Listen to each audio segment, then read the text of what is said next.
તો જય માતાજી મિત્રો આજના બ્લોગમાં એકવાર તમારું ફરીથી સ્વાગત છે।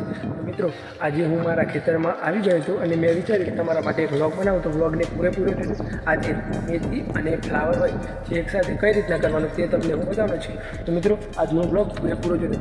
મિત્રો આજે હું મારા ખેતરમાં આવી ગયો તો તમે જોઈ શકો છો આ ખેતરમાં આવી ગયો તો મિત્રો અહીંયા તમે જોઈ શકો છો આ ખેતરમાં મેં મેથી અને ફુલેવર બંને એકસાથે કર્યું છે। તો મિત્રો આ કઈ રીતના કર્યું છે કે જ્યારે પણ આપણે ખેતીનો પાક જે પૂરો થઈ જાય છે ત્યાર પછી આપણે ખેતરને શેડી કાઢતા હોય છે। પછી મિત્રો એ ખેડ્યા બાદ મિત્રો એમાં તમારે મેથી નાખી દેવાનું છે। મેથી નાખી અને મિત્રો એમાં પાણી ફેરવી દેવાનું હોય છે। પાણી ફરી ગયા બાદ મિત્રો 2-3 દિવસ પછી એ પાણી થોડું વધે ત્યારે આપણે અહીંયા ફુલેવરના છોડ લાવી અને અંદર રોપી દેવાના છે। તો મિત્રો આ રીતના મારા ખેતરમાં તમે જોઈ શકો છો આ રીતના મેં પાક કર્યો છે અને મિત્રો આમાં આ ફુલેવર છે અને નાની નાની દેખાય તે મેથી પણ ઉગી ગઈ છે।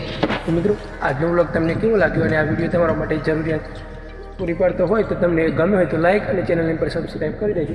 મળીએ એક નવા વ્લોગ સાથે ફરીથી।